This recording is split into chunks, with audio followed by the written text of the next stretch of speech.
Assalamu alaikum. Once again, Imran Educator is here with the public message. Please save birds and animals and provide food to thirsty and hungry birds. It's our duty to save the humanity. It's public message for all of you. Thank you so much. Please.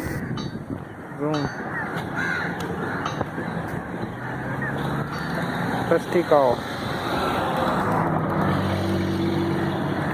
प्यासे कौवे कबूतर, ये कौवे खुराक की तलाश में बैठे हैं झील के किनारे।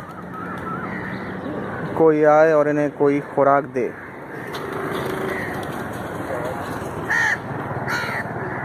इतनी गर्मियों में क्या हाल होगा इनका, है ना।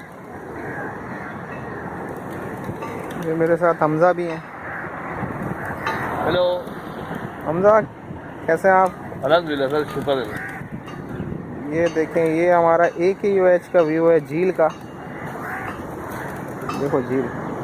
Hungry animal and birds, it's request you to check around yourself खूबसूरत सा view. and search these birds and animals. Please help them. It's our duty.